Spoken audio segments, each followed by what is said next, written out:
with OSU Extension. Today we're going to go over some knife safety skills. The first thing I want to go over is what some of these knives are for. This knife is a serrated knife. These are great for slicing bread. This one is a chef's knife, and you're going to use this the majority of the time. These two are both called paring knives. You're going to use those for small jobs or paring things like the core of a strawberry or an apple. The best way to store your knives are in a chopping block if you have one. This keeps them safe and out of the way.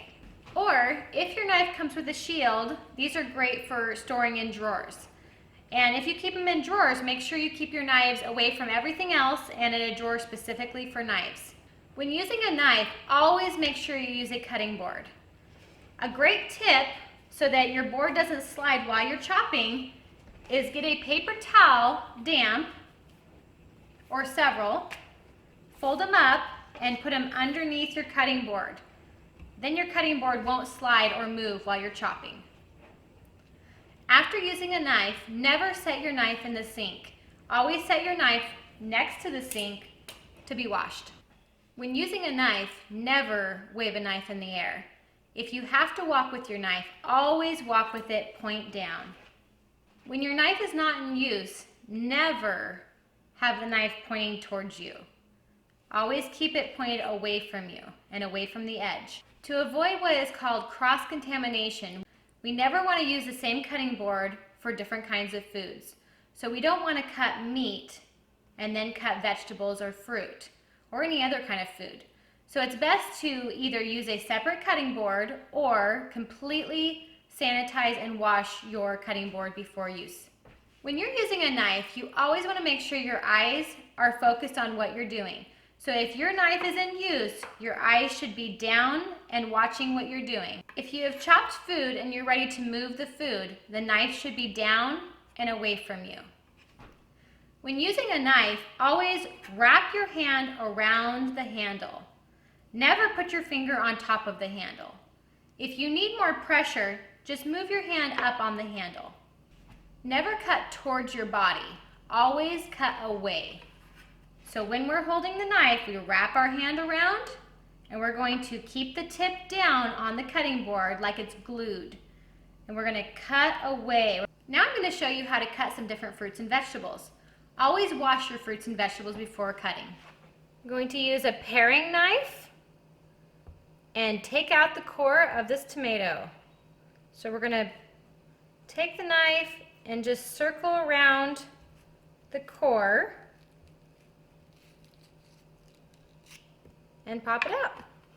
If we're slicing a tomato, we want to make sure to keep our fingers back out of the way.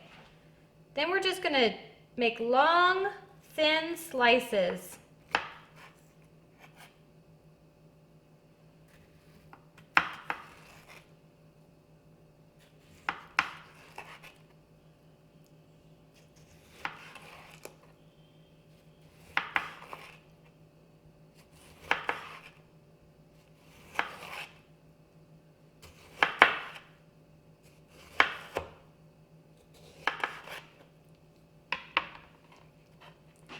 When dicing a tomato, we want to make sure we take out the core, just like we did before.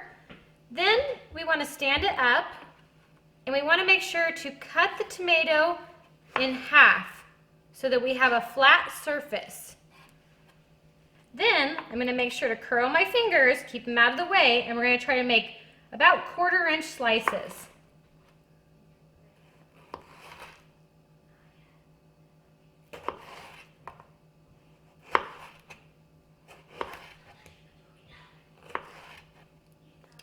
Then I want to make sure to line up the slices. Just take a couple slices, line them up, the biggest on the bottom, and then we're just going to make about 3 more slices. Then we're going to turn it the other way and make little cubes. When cutting something that can roll, you can use a method called the tunnel. So you bring your hands up and hold on to the sides of the round vegetable or fruit. You want to put the knife in first, then put your hands in, and just pull the knife along to cut it in half. Then that gives you a flat surface to work with. Now they won't roll away when we're trying to cut them. We're going to go ahead and slice that one more time into quarters. So now we have 4 nice little slices after we slice this one.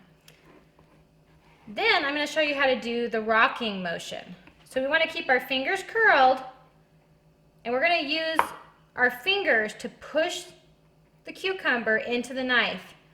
But we want to make sure that our fingers stay out of the way. Always keep the tip of the knife on the cutting board. We're going to rock the knife. As we cut, we're going to use our fingers to push the vegetable in.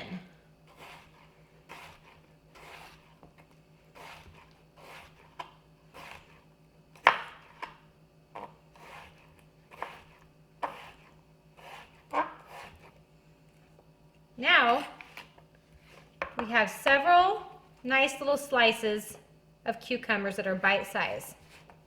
With this part of the cucumber, I want to show you the vacuum motion.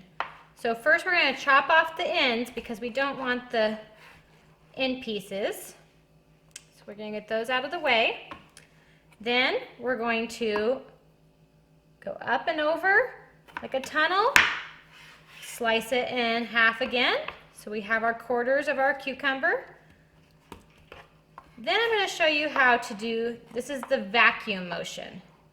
So we're going to keep our fingers up, and we're going to move it like a vacuum as we're coming forward. We're going to slice and drive the knife like a vacuum.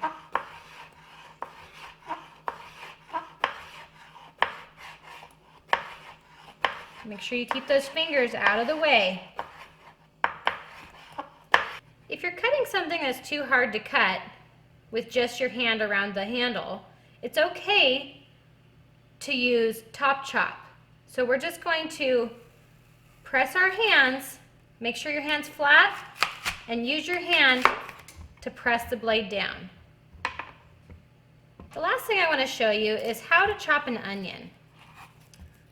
So keep your fingers curled and back. We want to cut up the front, the top of the onion, not the front. We want to leave the bottom end on because that holds it together. Then we want to lay it down on the top end where it's flat. And we want to use that top chop motion. Chop it in half. Take one out of the way. Then, once you have it in half, it's much easier to peel that first layer off. So we're going to peel that first layer.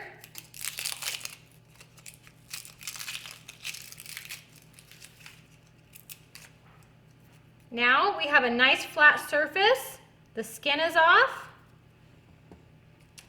We're just going to curl our fingers on top, hold it, and slice it in half. Then we're going to make slices going the other direction, not clear to the blossom end though. Then we want to turn it, curl our fingers on top, and do our rocking motion.